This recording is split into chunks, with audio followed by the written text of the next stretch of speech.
Montana Territory, late spring of '79. The Judith Basin carried a wind that sliced like a dull knife and never ran out of grit. Isaiah Keene stood at the front window of a small ranch house, palms set flat to the glass, as if he could press the road closer. The stage was late again. That bothered him less than the thud in his chest. A man his age ought to be steadier than that. Outside, two boys whipped around the corral, all elbows and dust. Hamilton was 6 and fast as a jackrabbit. Hayes was 4, soft-voiced and stubborn when it counted.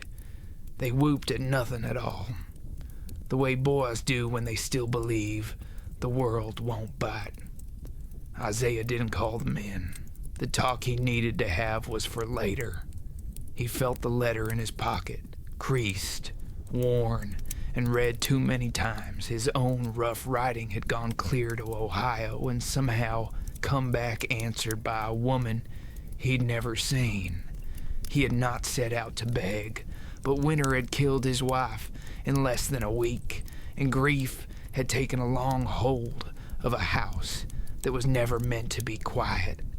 There are jobs a man can do, branding, mending, burying, but he can't be a whole mother by trying hard. The boys needed gentleness and a steady voice at bedtime. He'd ask the Lord for help and then put an ad in a paper. Sometimes the Lord answers by mail. The coach finally rattled into view in a cloud the color of ash. Isaiah wiped his hands on his trousers and stepped onto the porch. The driver swung down, nodded, and pulled the door wide. She came out small and straight, not delicate so much as careful. Brown hair pinnate, dress worn shiny at the seams from miles of sitting still. She held a carpet bag with a grip that said she had lost things before and didn't care to lose more. Her eyes were hazel and watchful. She did not smile. She stopped at the bottom step and breathed like the ground was moving. Isaiah crossed the yard without hurry and set his boots in the dust in front of her. "You must be Miss Odella," he said, voice low as if wind might spook her. She nodded. "Odella Jennings." "Isaiah Keene," he answered. He offered a hand. She took it after a moment, fingers cool and tight. Her gaze went past him, to the barn, the house, the boys now hanging on the fence like two small crows. She whispered almost to herself, "I've never been this far west." "I reckoned," he said, "you came anyway." Her eyes dropped. There wasn't anyone left to keep me in Ohio. He let the truth of that sit in the space between them. "My boys," he said, turning so she could see them better. "Hamilton and Hayes. Loud, a little wild. Good boys just the same." She watched them with a look he couldn't read. He told her what needed telling. They lost their mama last winter.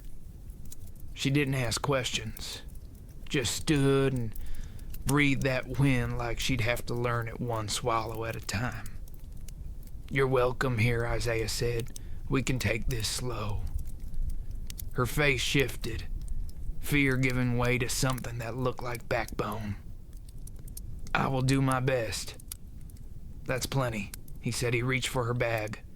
She hesitated, then let it go. Inside the house was swept and spare. A stone hearth, a small table, a sofa that had learned to carry more than it should. The stew he'd put on before sunup still held the air. "I set up a room for you," he told her. "Yours as long as you need it. We don't have to talk about marriage today or tomorrow." She turned steady now. "But you sent for a wife." "I sent for help," he said. "Marriage can come later, if you want it. And if I don't, you'll still have a roof, and they'll still have someone who cares." She looked at him hard, then softer. "Most men wouldn't say it that way." "I ain't most men." Her shoulders eased, just enough to show he'd said the right thing. That night, she read to the boys, with a voice that didn't shake as much as her hands did. Hamilton leaned close, without asking permission. Hayes fell asleep halfway through the tale, thumb hooked in the patched edge of a quilt. Isaiah watched from the doorway and tried to remember the last time his house had sounded like words instead of work. When she rose to leave, Hamilton whispered, "You smell like flowers." Odella froze. Isaiah tipped the lamp low. Bedtime. She looked back and gave the boy a small, honest smile. "Thank you."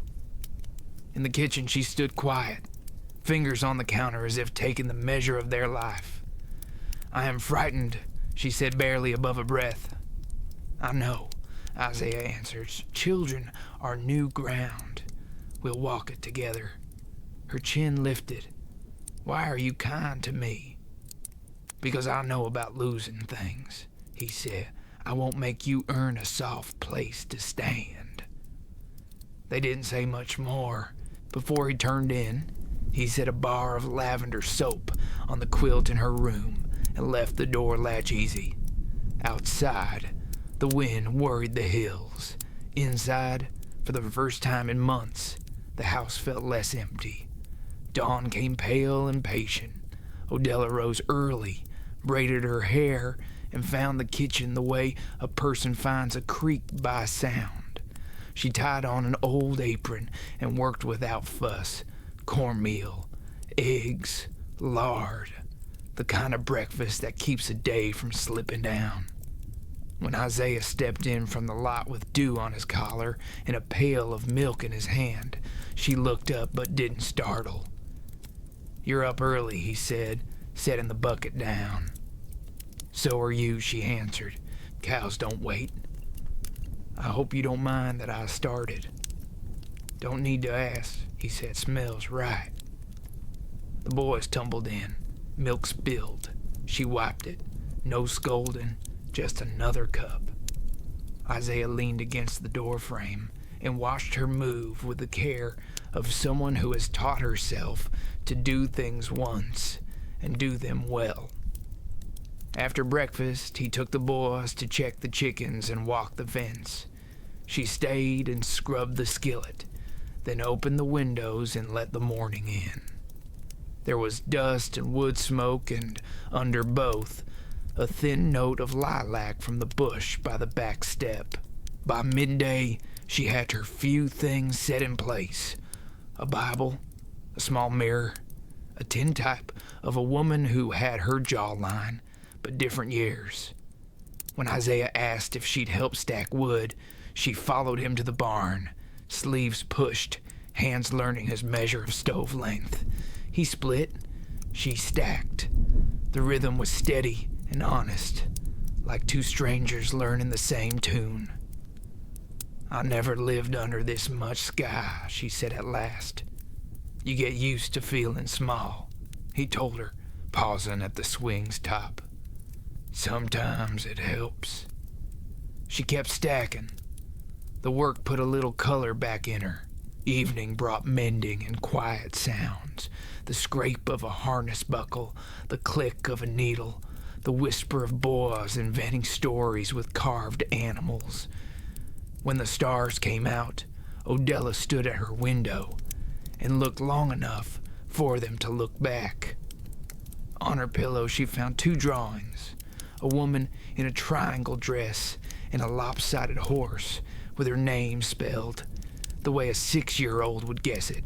She sat and held both with careful fingers. A knock at the doorway. "You decent?" Isaiah asked. "Yes." He stepped in with a folded blanket that smelled of cedar. "Found this in the loft. Nights cool off." "Thank you," she said. "I think they're starting to trust me." "They are," he answered. She looked up. "And you?" He didn't rush it. "I trust what I see. I see you trying. That's all I know how to do." "That's enough," he said, and left the door easy again. She lay down with the boys' drawings on the nightstand, the cedar blanket pulled high, and let her shoulders rest, not all the way, not yet, but more than before. The wind slid along the eaves and told the house to sleep. It listened. Folks in the basin measured strangers by the way they handled small things, a coffee pot, a gate latch, a crying child. Odella passed those quiet tests one by one. She warmed the tin mugs before pouring. She closed the gate so the hinge didn't slam. When Hayes woke from a dream with his eyes open and far away, she set her palm to his chest and hummed until his jaw unclenched. She didn't make a boast of any of it. She just kept steady. The first Sunday, a wagon from town rolled over the rise with Ruthie and her husband Deacon carrying a sack of flour and a pie wrapped in a towel. Ruthie had eyes that could see the corners of a room without turning her head. She stepped down and hugged Isaiah like kin, then turned to Odella and looked her up and down, not unkind, just true. "You from back east," Ruthie said, soft and sure. "Yes, ma'am," Odella answered. "East carries a long memory," Ruthie said. "Out here we use shorter ones. You're welcome at my table. You're welcome at my well." Deacon coughed, then tipped his hat. "Miss Jennings," he said shyly, "if you need a barrel mended, I'll do a decent job." They ate on the porch, boys on the steps, men near the rail, women in the shade like the brains of the outfit. Ruthie asked little questions with big rooms inside them. "You sew? You bake? You pray?" Odella answered honest and plain. Yes. I'm learning again." When the pie tin was shiny, Ruthie took Odella to the back room and straightened the spare dress hanging on a peg. "You let him give you time," Ruthie said, not bothering to ask who him was. "But don't mistake a good man's pause for a lack of feeling. We've all buried something in this county." Odella nodded. "I don't want to be more weight." "You're not," Ruthie said, "but let him carry some of yours anyway." That week, the rhythm of the place settled.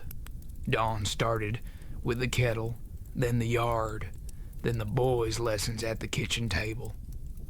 Odella drew letters in cornmeal, spread on a board, because paper cost and cornmeal didn't. Hamilton made his H like fence posts. Hayes dragged his S like a snake that had given up half the way. When they got restless, she marched them outside to count chickens and call them gentlemen. The chickens took it with dignity. Isaiah worked fence lines and checked the creek bottom, but he kept finding reasons to circle back to the house. He'd stand by the doorway, taking in how different things sounded. The boys didn't bark at each other now. They ribbed and teased and sometimes sang the pieces of a song they'd heard once. He'd see Odella there with flour on her shoulder, hair pinned up and coming loose the way good things do by evening. He tried not to stare. He lost that trial more often than a careful man should. One afternoon, he walked into town for salt and a spool of thread. The mercantile bell rang like a tin bird. Two men near the counter turned to look at him, then at each other. They didn't say what they were thinking, but the air said it for them. Mail order wife, poor widower. Let's see how long she lasts. Isaiah counted out coins for the salt and thread and left without taking the bait. He had learned since winter that a man can burn to ash by answering every spark. Back at the ranch, he found Odella at the pump. Sleeves rolled, skirts hitched just enough to keep the hem from drinking the yard.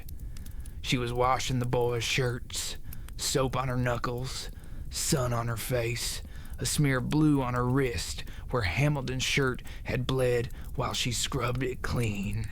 he set the sack on the step. "You didn't have to do that today," he said. "It meant you worked too hard." "I like to beat dirt into something that won't fight back," she said. "It meant the world's heavy, but I'm heavier." He watched the way she wrung a shirt and shook it once, crisp, like she had decided on her whole life and meant to hang it straight.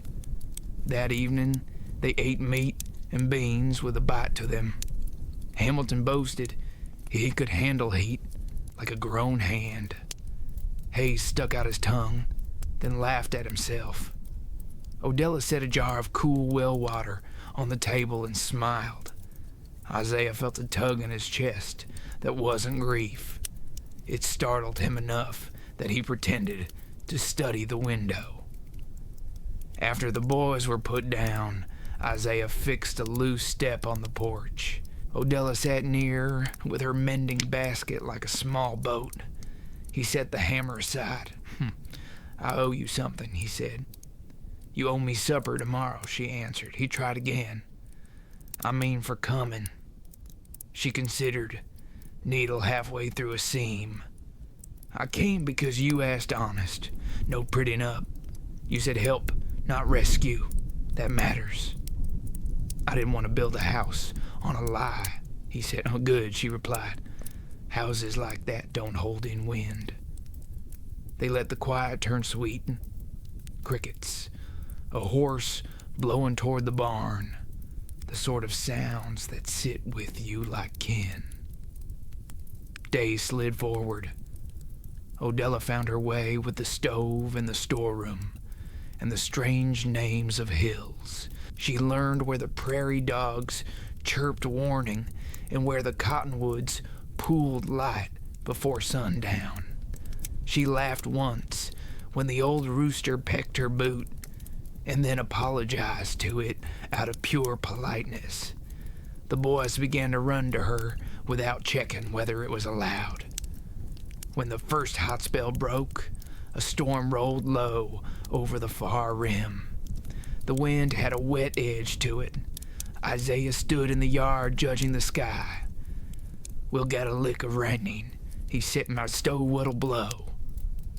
They hurried to take in laundry and cover the kindling pile. Hayes fussed with a splinter, then forgot it when the first fat drops hit the dust and raised that smell that makes a man feel brand new. They ate by lantern when the clouds shut out evening. The house felt tight and square and safe. The boys told tall stories about creatures that lived under beds and owed rent. Everyone laughed until the thunder got close enough to shake spoons. Later, when the wind quieted and the frogs took over the night, Hayes stirred. He made that little sound children make when they aren't awake enough to hurt, but are heading there. Odella rose and set a hand to his forehead. Heat met her palm like a confession. She breathed once steady, then called soft through the doorway. "Isaiah," she said, "come here, please." And the house listened for what would happen next. Heat rose off the child like a bad wind. Odella kept her fingers on Hayes's brow while Isaiah lit the second lamp and set it low so the room did not glare. The storm had passed, but the thunder left a hollow the frogs couldn't fill. She spoke in the calm voice a person uses to tame a skittish horse. "Boil water," she said, "2 kettles, tear an old sheet for cloths, vinegar if you have it." "Got some," he answered, already moving. His boots thudded down the hallway. Sure and quick, Hamilton woke on the pallet beside his brother and sat up, fists rubbing eyes. "What's wrong?" "Fever's talking," Isaiah told him. "Fetch the Bible from the kitchen shelf and then sit with me. Quiet now." The boy ran, solemn as a messenger. Odella worked steady. She slid a basin under Hayes's head, wiped the sweat from his hairline, and changed the shirt that clung to him like he'd crossed a river. His lashes were wet, His lips moved with words he could not find. When the water boiled, she poured and waited, set the cloths, and turned them with care. The room filled with the clean bite of vinegar.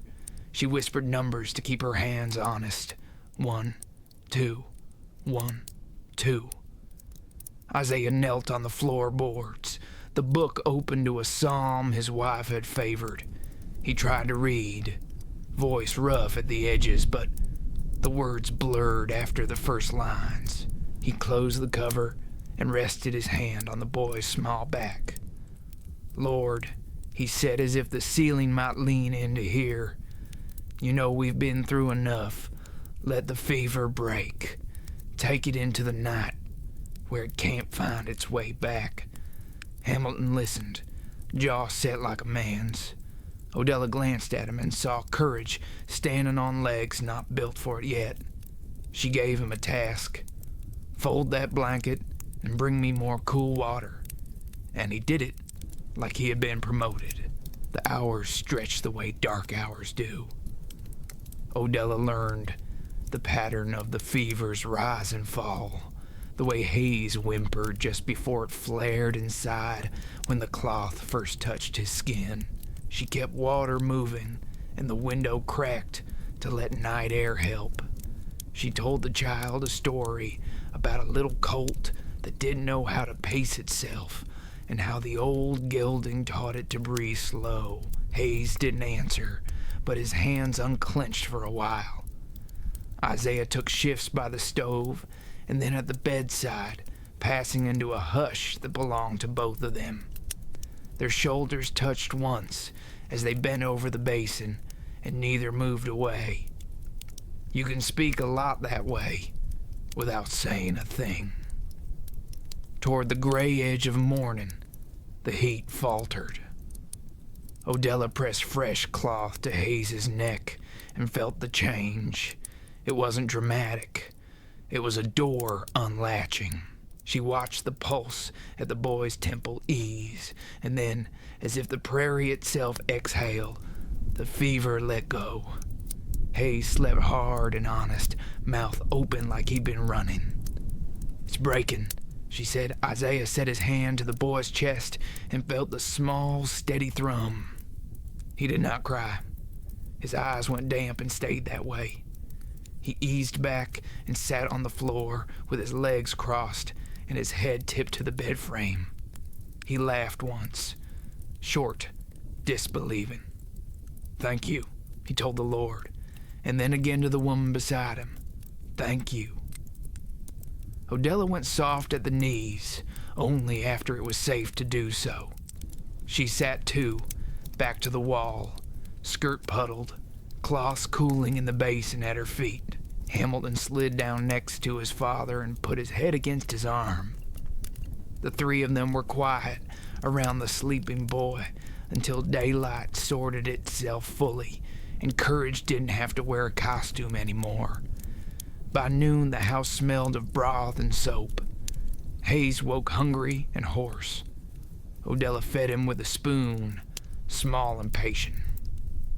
Isaiah shaved for the first time in 2 days and came back to the room like a man visiting good news. He set a hand on Odella's shoulder. "Couldn't have done it without you," he said. "You did it with me," she corrected, gentle but firm. He left his hand where it was one heartbeat longer than he had a right to, then cleared his throat and stood. "I'll check the north fence," he said, like the world might split if he didn't go swing a hammer at something. Ruthie arrived before evening with herbs and scolding tucked into the same basket. "You watch that cough," she told Hayes, "and you, Isaiah, sit down before you fall down." She drew Odella into the kitchen under the pretense of tea. "You look like a string wound too tight. Sleep." "I'll rest when the house is quiet," Odella answered. Ruthie nodded, satisfied. "Good. You're learning the West. It's not the land that's hard. It's the hours." That night, the tired in Isaiah's bones turned into a different kind of bravery.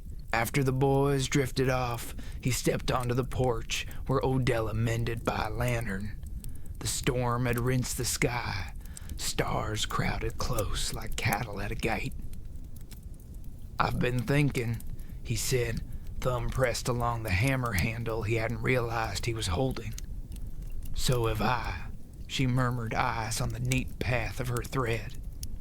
"We said we'd take time," he went on. "I meant it. But the county's got rules about guardianship when a man's a widower with young ones, and I've got feelings that don't want to stand outside the door." He swallowed. "I'd like to court you proper, if you'll have it." She set the mending in her lap and folded her hands like she was catching the warmth of his words. The lantern made a small island between them. "I've been scared," she said, "of doing it wrong, of wanting a thing I'm not sure I deserve." She looked up, meeting him square.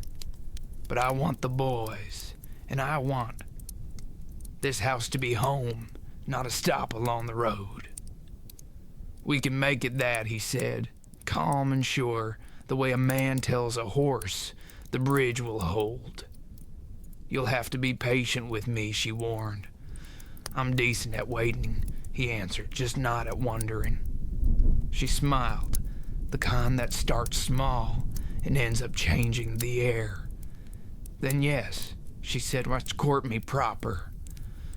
They didn't touch. They let the words stand like fence posts that would take wire in the morning.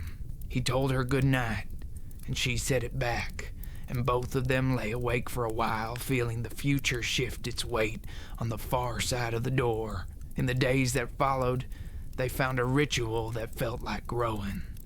He left a sprig of wild mint at her place at breakfast. She tucked a clean handkerchief in his pocket without saying a thing. They walked the long rows to the creek and stood listening to water talk like it had secrets that weren't mean. Isaiah taught the boys to skip stones. Odella taught them a hymn you could hum while doing chores. Hamilton bragged less. Hayes laughed more. The house learned a new silence, the easy one that follows after hard storms. On a cloudless afternoon, Isaiah turned 2 tin cups upside down on the porch rail. "Reckon we could say vows before the cottonwoods lose their fuzz," he said, trying on lightness. "Deacon would stand with me. Ruthie would help you with a dress." Odella's fingers tightened around the porch post. "I have to send a letter first," she said softly. "There are things in Ohio that need finishing. Papers mostly. A cousin holding on to what little's left of my mother's. If I don't go see to it, the past keeps its hand on my shoulder." He nodded, slow, letting the words sink. "Then we'll set a date after," he said. "I'll take you there and bring you back." Odella's jaw worked like a mule considering a new bit. "Thank you," she said, voice steady, almost fierce with relief. The sun slipped, turning the yard gold. Somewhere out past the cottonwoods, a train lay its thin sorrow on the air. Odella listened, and Isaiah did too. The sound ran a small chill through both of them. He didn't say it out loud, but the thought stuck like a burr. A train can carry you home, or carry you away. They left before dawn, wagon rattling toward Fort Benton with quilts, a satchel of food, and a prayer tucked under every breath. The boy slept in a bundle on Ruthie's parlor floor, sworn to be brave till sunrise. Ruthie hugged Odella long and private, then pressed a small vial into her palm. "Lavender oil," she said, "for nerves, or linens, or both." Deacon handed Isaiah a pocket knife, with a blade honed thin as truth. "For the road," he said, "and for manners if you meet a man without any." The stagecoach took them out of the basin and onto a world that shifted fast. Grass ran to hills, and hills tumbled toward the river. Isaiah kept his arm along the back of the seat. like a man saving room for thoughts. Odella sat straight, fingers laced at her waist, eyes on the distance, as if she were studying the places sorrow goes to hide. Sometimes their knees bumped, neither moved away. They changed teams at a way station the size of a thought. Coffee black as fence tar. Biscuits with more heart than flavor. Isaiah paid the boy a coin to carry their small case. Odella thanked him with a smile that would outlast the coin. In the afternoon, they shared a strip of jerky like two people who understood the economy of hunger. Dust wrote its name on everything that said no. The train met them in a town with more smoke than sky. Iron woke the rails and sent noise running to the horizon. Odella watched the cars shudder and settle. Her face went pale for one breath, then returned to itself. Isaiah offered his hand. "You good?" "I'm gonna be," she said, and stepped up, skirts lifted, chin set, miles unwound beneath them. The car held a dozen lives, a soldier with his hat in his lap, a woman knitting tight enough to muffle grief, a boy counting telegraph poles till the numbers broke. Isaiah kept his hat low and his eyes on the window. Odella leaned her head back, fingers wrapped around the lavender bottle in her pocket until the glass warmed. Night came, and the train turned into a long, moving lullaby. Isaiah dozed and woke to find Odella asleep against his shoulder. He didn't move. He counted the beats of the rail and thanked the Lord for small, undeserved mercies. Ohio smelled like old rain and brick. The station was a stone throat, swallowing and spitting people. Odella's cousin, Ephraim, waited with a stiff hat and a practiced handshake. He had the kind of face that had learned early how to control a room. The three of them walked to a modest house with a porch that wanted paint but not company. Ephraim's wife, Alma, greeted them with a plate of sugar cookies and a smile that had seen storms and chosen not to talk about them. Papers came out, land that wasn't much, furniture that was less, a trunk that had belonged to Odella's mother and carried a smell of lye and old lace. Ephraim made a show of generosity. "No rush," he said. "You can sign after you've rested. And there's room here if you mean to stay a while. Winters out west are not a sport for thin coats." The word stay hung up in the curtains. Isaiah heard it a little different. He heard leave. The sound worked under his skin. Alma walked Odella to the back room and shut the door. "You eat," she told Isaiah, pointing him toward the table with a kindness he couldn't refuse. Odella stood in the small room, hands on the trunk. Alma helped her lift the lid. Inside lay a folded shawl, a worn book of hymns, a bundle of letters tied up with faded ribbon. Odella touched the ribbon with a soft breath. "My mother hummed this one," she said, picking up the hymn book. "She always told me God puts his hand on a woman's shoulder when the world tries to. Sometimes he does it by sending someone else, Ma." Alma answered. She worked the window latch. The air smelled of coal smoke and something sweet she couldn't place. "Do you love that rancher?" Odella's throat answered before her mind could arrange it. "Yes." "Then be quick about signing papers," Alma said, "and quicker about leaving. Good men get tired of hurting and turn into stone." Back at the table, Ephraim spread documents and tapped places that needed names. "There's another way," he said, looking past Odella to Isaiah. "You could return west without her. She could teach with my Alma. We'd set her near the church, safe and respectable. She needs a roof. You need hands. The boys. Children forget. That's their gift." Odella flinched like he'd slapped her with lace. Isaiah felt heat rise up his neck. He stared at the man's neat tie and the tin clock clicking too loud and thought of the basin's honest quiet, where even grief had space to work without audience. Odella spoke first. "I'm not a parcel to be shelved." "Never said you were," Ephraim replied with a shrug meant to look humble. "Just offering wisdom. East has its comforts." "Comforts aren't the same as peace," she answered. Isaiah stood, slow. "We'll sign," he said, voice level, eyes on the papers. "Then we'll be gone." He walked to the window and watched the street fill and empty. When he turned back, he found Odella's face and couldn't read it. The old wound where pride lives began to itch. They finished the business with pens that scratched like angry insects. Ephraim folded the documents with care he hadn't shown people. He shook Isaiah's hand as if closing a sale. Alma hugged Odella in the doorway and slipped a little packet of tea into her bag. "For the road," she whispered. At the station, steam wrapped around ankles like it had opinions. The platform held every kind of goodbye. Isaiah kept his words chained. He did not ask what he feared. He did not say what he should. Odella stood beside him with the trunk between them like a small wooden fence. The train screamed once, warning and lonely.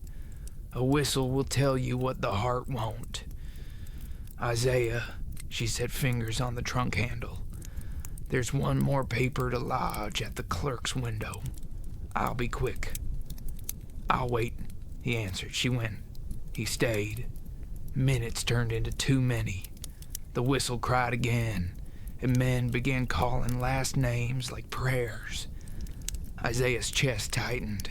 He saw himself alone on the car seat, hat in his hands, words swallowed dry. He looked toward the clerk's windows and caught a glimpse of Ephraim speaking low to Odella, palm lifted as if blessing or blocking. Odella shook her head.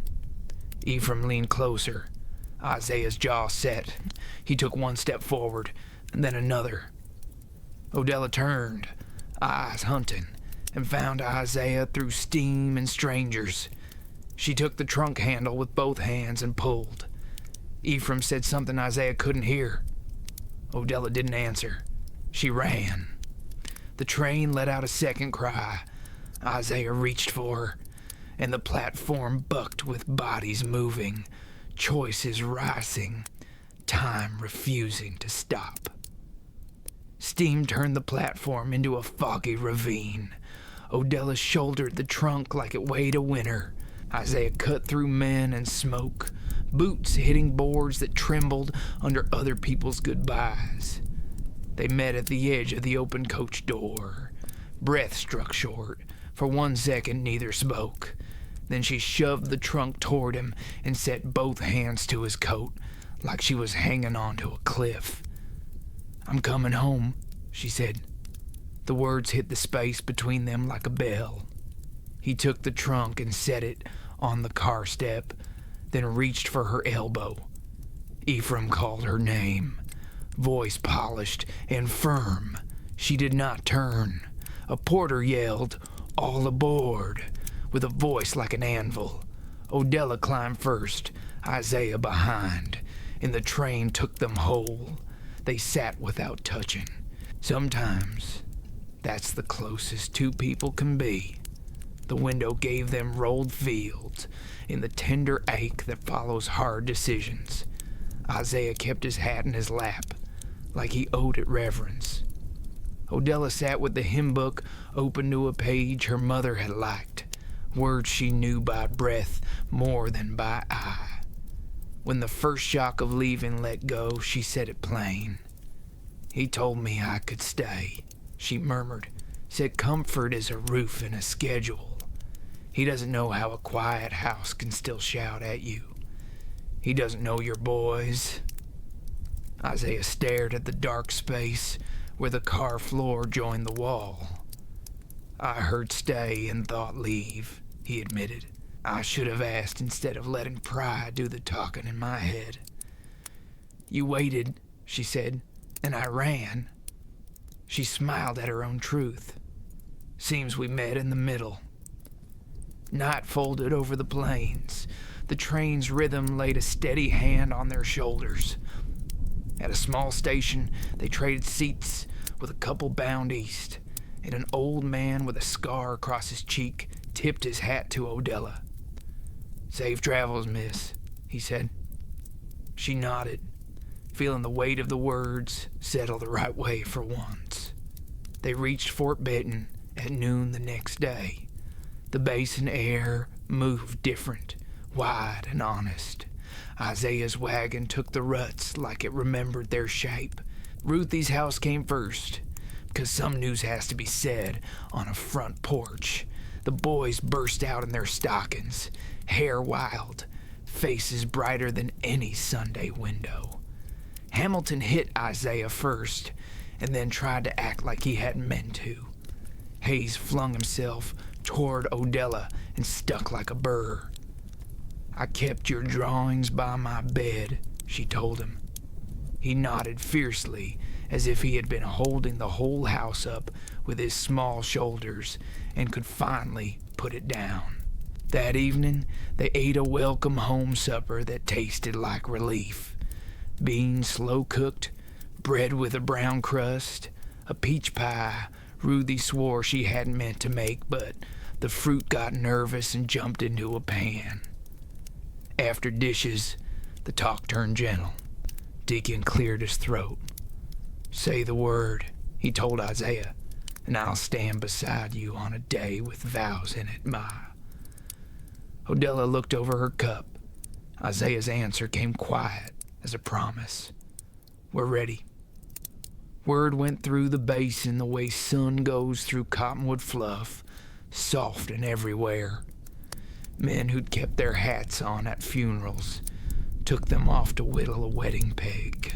Women found a length of ribbon or two and smiled over the same plan without speaking it.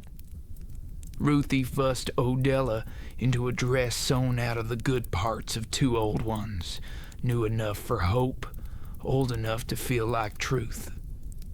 Deacon shaved and practiced saying the blessing without his voice going slippery. The morning they chose started clear and stayed kind. They stood under the tall cottonwood behind the house, where the shade fell in a shape that looked like a roof. Hamilton kept the ring on his thumb until his duty came. Hayes held the hymn book upside down and sang anyway. Isaiah spoke like a man building a gate you could ride through, but that would still hold a wandering cow. "I ain't promising a life without wind," he said, "but I'll keep the door from slamming, and if it does, I'll fix the hinge." Odella answered with her chin high and her voice low. "I won't hang curtains to hide the truth. I'll hang them to soften the light. They kiss the way you close a deal with the land. No flash, just the firm shake of two souls agreeing to pull the same direction." Ruthie dabbed her eyes and announced she'd never seen two people look more married than that. Deacon said grace over a table that groaned with kindness, and the boys ran loops around, the joy like colts, figuring out how to be fast without getting in trouble. Work picked up again next day, because the basin doesn't pause for rings. Still, something in the air had shifted. The house breathed easier. Isaiah reached for Odella's hand when the day changed colors. She learned the names of far hills by the way he pointed, like prayer. They made small improvements nobody else would notice. A better latch on the stall, shelves in the pantry, a new habit of reading aloud after supper even when chores wanted saying otherwise. On Sundays, the porch held 4 voices and a 5th that belonged to a child learning to laugh in his sleep again. Late summer carried a secret they kept until it had its own heartbeat, Odella told him by pressing his hand to her belly in the doorway between kitchen and hall. He didn't speak for 3 breaths. When he did, it was a word that tasted like the first rain after a dry spell. Home. The day their daughter arrived, cotton from the big tree drifted through the open window and stuck to the sweat on Isaiah's wrists while he stood useless and happy. Hamilton and Hayes waited on the porch steps, trying to be men and failing when the thin cry came. Ruthie called through the door. She's the size of a loaf and twice as loud. And the boys fell into each other's shoulders and laughed like they were allowed to be small again. They named her Margaret because names should carry steady stoves inside them. That night, with the baby tucked under Odella's arm and the boys asleep on pallets like faithful dogs, Isaiah went out to the yard. The sky had that big western mercy to it. He looked up until his neck ached and then looked more. He spoke without moving his lips. Thank you for the woman who walked off a platform toward me. Thank you for the child who came toward morning. Thank you for the wind that teaches and the work that keeps a man honest. Behind him, the door creaked. Odella stepped onto the porch in a shawl, hair loose in a way he claimed the moon did on purpose. She's a good sleeper, she said, for now. He joined her on the top step. They didn't waste words. A prairie owl called from the cottonwoods. The horses shifted in the dark. Isaiah set his hand over hers and squeezed once, like punctuation. Under that wide and tender sky, they understood something simple and sturdy. Grief had not left the house. It had learned to share. The place wasn't louder. It was fuller, and when the wind rose, it sounded like breath instead of empty. Some nights, the old whistle still reached them from the far tracks, thin and lonesome. They didn't fear it anymore. It had carried them both ways and proved a thing worth knowing. Home is not where the train stops. Home is where 2 people climb down and decide to stay.